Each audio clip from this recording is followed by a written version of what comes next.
सम शनिश्चराय नमः। प्रेम से बोलिए शनिदेव महाराज की जय।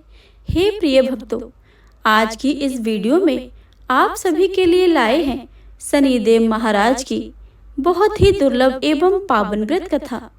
आज शनिवार के दिन शनिदेव की कथा को सुनने मात्र से ही शनिदेव की कृपा सदा सर्वदा आप सभी पर बनी रहेगी। तो आप सभी से अनुरोध है कि इस कथा को पूरे भक्ति भाव और प्रसन्न मन चित्त से पूरा अवश्य सुने और कमेंट बॉक्स में शनिदेव महाराज की जय लिखना बिल्कुल भी मत भूलिएगा। आइए सर्वप्रथम गौरी पुत्र गणेश को याद करके सुनते हैं शनिदेव महाराज की ये दुर्लभ एवं पौराणिक व्रत कथा। तो प्रेम से बोलिए शनिदेव महाराज की जय। शनिदेव को ग्रहों का राजा कहा जाता है। भगवान भोलेनाथ ने इन्हें न्याय के देवता की उपाधि दी है। शनिदेव को बहुत ही जल्दी क्रोध आता है। इसी क्रोध की वजह से पिता सूर्य से इनकी नाराजगी बनी रहती है। इनके क्रोध से सभी बचने की कोशिश करते हैं, वरना व्यक्ति पर मुसीबतों का पहाड़ टूट पड़ता है। इसलिए इन्हें प्रसन्न करने के लिए शनिवार का व्रत रखा जाता है। व्यक्ति शनि दोष से बचने और उन्हें शांत रखने के लिए अनेक उपाय करते हैं। शनि कृपा से व्यक्ति को सुख और वैभव की प्राप्ति होती है। जो लोग शनिवार को व्रत करते हैं उनको पूजा के समय शनिवार व्रत की कथा का श्रवण अवश्य ही करना चाहिए। एक बार सभी 9 ग्रहों सूर्य, चंद्र, मंगल, बुध, बृहस्पति, शुक्र, शनि, राहु और केतु में बहस हो गई। कौन सबसे बड़ा है? आपस में लड़ने के बाद सभी देवराज इंद्र के पास पहुंच गए। इंद्र असमंजस की स्थिति में निर्णय नहीं कर दे पाए, परंतु उन्होंने सभी ग्रह को सुझाव दिया कि पृथ्वी पर राजा विक्रमादित्य हैं। यही उनका फैसला कर सकते हैं, क्योंकि वो बहुत ही न्यायप्रिय राजा हैं। सभी पृथ्वी पर राजा विक्रमादित्य के पास गए और अपने अपने आने का कारण बताया। राजा उनकी समस्या को सुनकर बहुत ही परेशान हो गए। उनका चिंतित होना लाजमी था, क्योंकि जिसको भी छोटा बताते तो वो गुस्सा होकर जाएंगे। राजा के काफी सोच विचार के बाद उन्हें एक उपाय सूझा।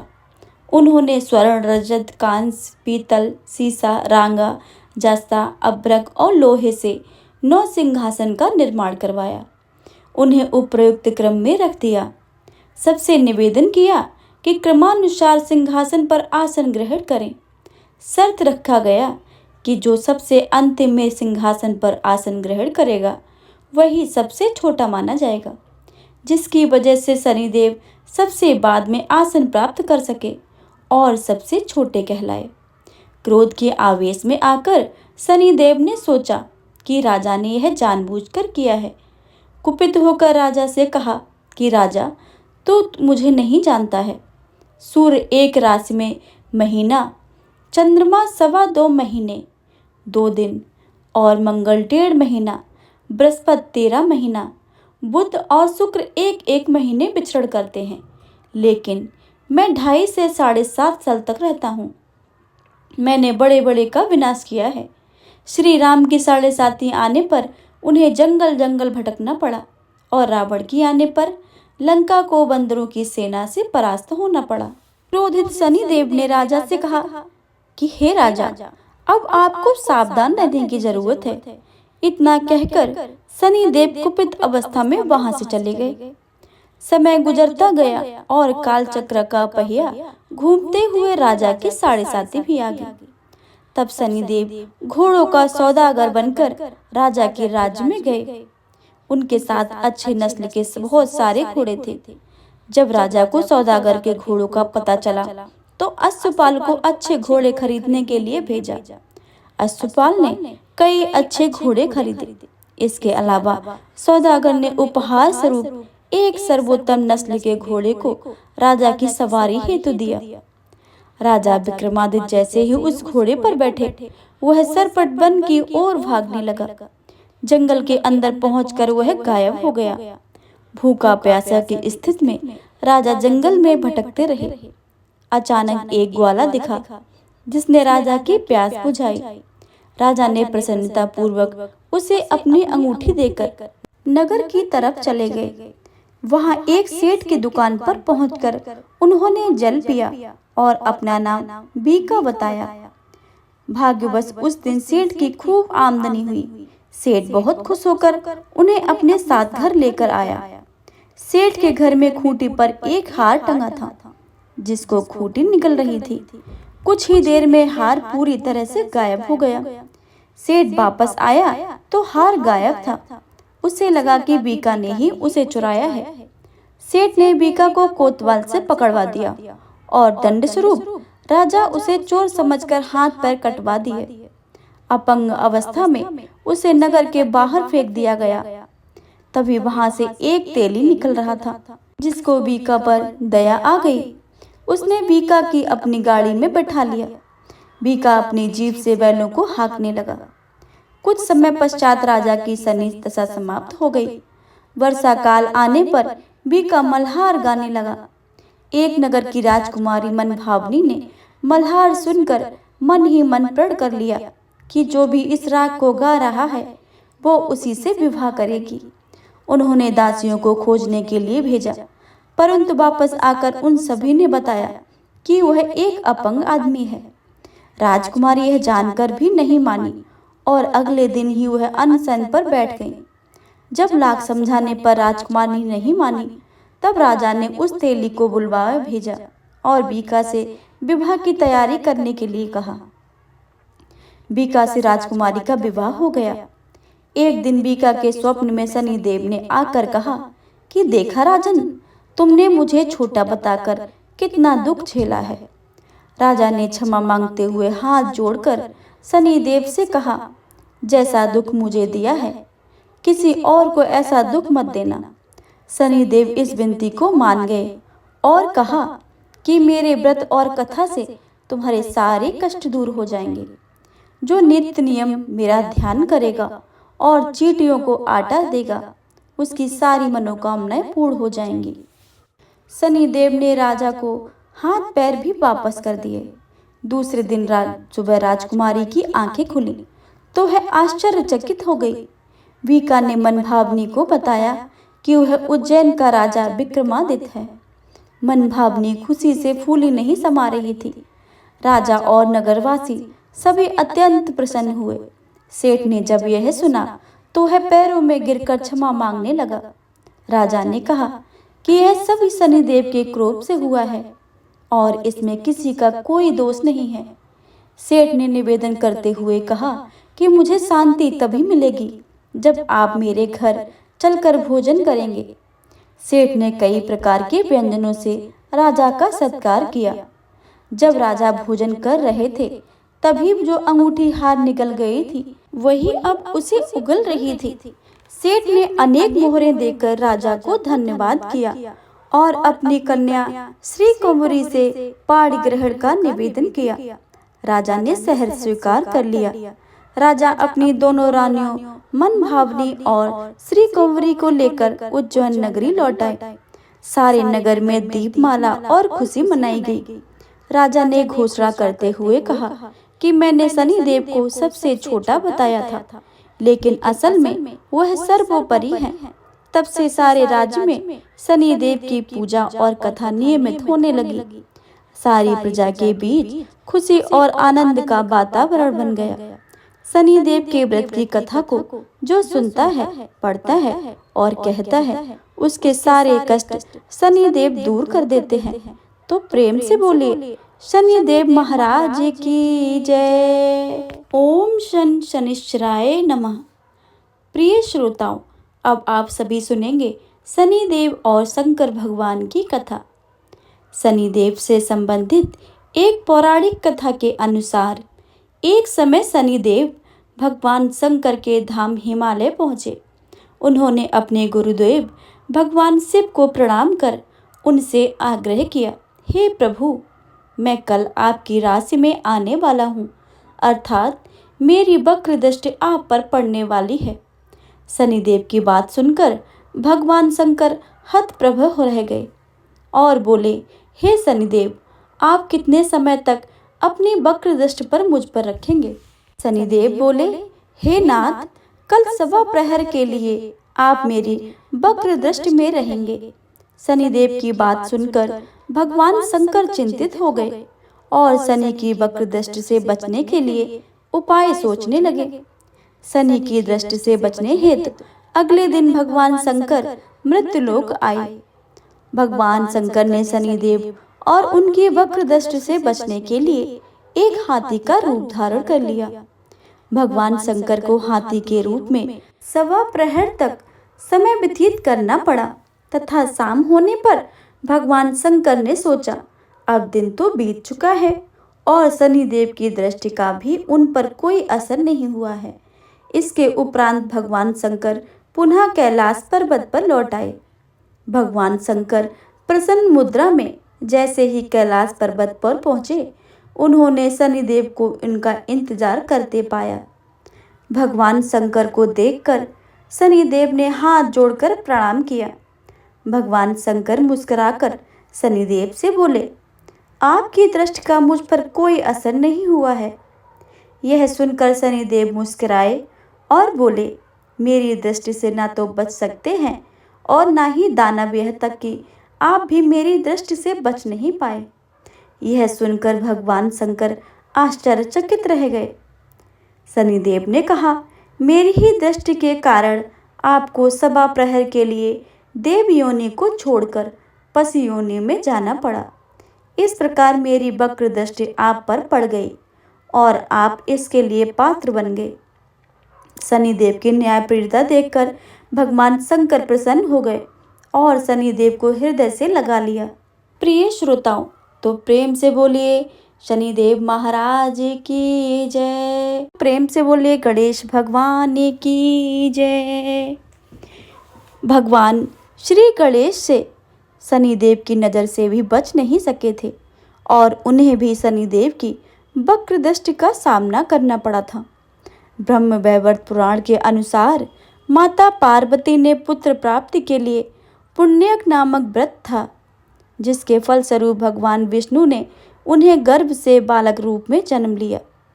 जन्म के पश्चात सभी देवी देवता शिव पार्वती को बधाई देने और बालक गणेश को आशीर्वाद देने के लिए बारी बारी उपस्थित हुए, परंतु शनिदेव ने बालक गणेश को ना तो देखा और ना ही उनके पास गए।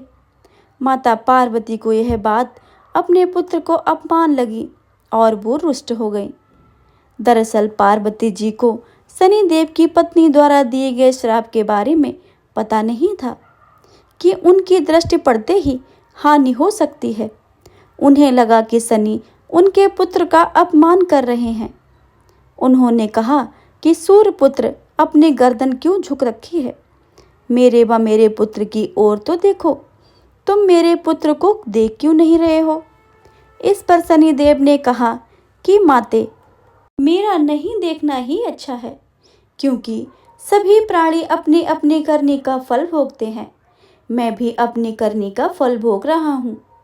ऐसा कहकर शनिदेव अपने श्राप के बारे में बताते हैं। तब माता पार्वती ने कहा कि सब कुछ ठीक होगा, तुम्हारे देखने पर कुछ अमंगल नहीं होगा, क्योंकि यह मेरा पुत्र है और इसे सभी देवी देवताओं ने आशीर्वाद दिया है। शनिदेव ने माता की पार्वती की रुष्ट स्वभाव समझकर उनकी आज्ञा मान ली और बालक गणेश को देख लिया, परंतु शनिदेव की दृष्टि पड़ते ही नवजात बालक का सिर धड़ से अलग होकर भस्म होकर ब्रह्मांड में विलीन हो गया। माता पार्वती अपने पुत्र की ऐसी दशा देखकर बेहोश हो गई। तब माता पार्वती को इस आघात से बाहर निकालने और उनके क्रोध से बचने के लिए तत्काल ही भगवान विष्णु अपने वाहन गरुड़ पर सवार होकर उत्तर दिशा में स्थित पुष्पभद्रा नदी के तट पर गए और उन्होंने एक हथनी को देखा जो अपने बालक की ओर पीठ किए बैठी थी। इस संबंध में यह भी कहा जाता है कि उन्होंने देखा कि एक हथनी अपने नवजात शिशु को देखकर उत्तर दिशा में सिर करके सो रही थी। विष्णु भगवान ने शीघ्र ही सुदर्शन चक्र से नवजात गज शिशु का मस्तक काट लिया और वे उसे लेकर शिवलोक पहुंचे और माता पार्वती के बालक के धड़ पर लगाकर उसके प्राण वापस कर दिए। बाद में जब माता पार्वती को होश आया तो उन्होंने शनिदेव को श्राप दिया, परंतु सभी देवताओं ने शनि का पक्ष लेकर कहा कि उनकी कोई गलती नहीं है। आपको तो यह इतनी सारी बातें बता दी कि आपके बालक को क्यों नहीं देख रहे हैं, किंतु आपकी जिद पूरी करने हेतु ही शनिदेव ने आपके पुत्र को देखा। इसमें इनका कोई कसूर नहीं है। तब माता पार्वती ने शनिदेव को क्षमा कर दिया और श्राप को एक पैर की विकलता के रूप में परिवर्तित कर दिया। इस तरह भगवान शिव और गणेश दोनों ही शनिदेव की नजर से बच नहीं पाए थे। प्रेम से बोलिए शनिदेव महाराज की जय। हे प्रिय भक्तों, अब आप सभी श्रवण करिए शनिदेव का चालीसा। शनिदेव के चालीसे को पढ़ने से और सुनने से सभी कष्ट और संकट दूर हो जाते हैं। तो प्रेम से बोलिए शनिदेव महाराज की जय। जय गणेश गिरिजा सुमन मंगल कर्ण कृपाल, दीनन के दुख दूर कर कीजे नाथ निहाल। जय जय श्री शनिदेव प्रभु सुनहु विनय महाराज, करहु कृपा हे रवि तनय राखो जन की लाज। जयत जयत शनिदेव दयाला, करत सदा भक्तन प्रतिपाला। चार भुजा तनु श्याम बिराजे, माथे रतन मुकुट छवि छाजे। परम विशाल मनोहर भाला, टेढ़ी दृष्टि भ्रकुटी विकराला।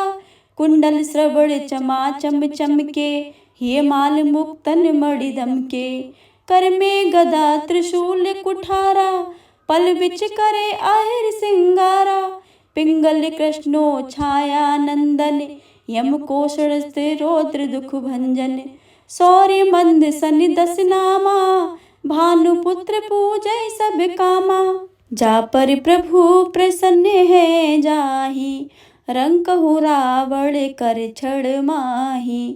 पूर्व तहु तृण होई निहारत, तृणहु को पर भय कर डारत। राज मिलत मन राम ही दीनो, के कही कीमत हरे ही लीनो। बनहु में मृग कपट दिखाई, मात जान की गई चुराई। लख नहीं सकती विकराल कर डारा, मग चादल में हाहाकारा। रावण की गति मत बोराई, रामचंद्र सो बैर बढ़ाई। दियो कीट कर कंचन लंका, बज बजरंग वीर की डंका। नृप विक्रम तपरे तुम्हें बगोधारा, चित्र मयूर निगल के हारा। हार नौल खा लगो चोरी, हाथ पैर डरवायो तोरी। भारी दशा निकृष्ट है दिखायो, तेल ही को घर को लू चलवायो। बिनय राग दीपक मंग कीनो, तब प्रसन्न प्रभु है सुख दीनो। हरिश्चंद्र नृप नारी बिकानी, आपहु भरे डोम घर पानी। तैसे नल पर दशा सिरानी, भूंजी मीन कूद गई पानी। श्री शंकर गौ जब ही जाई, पार्वती को सती कराई।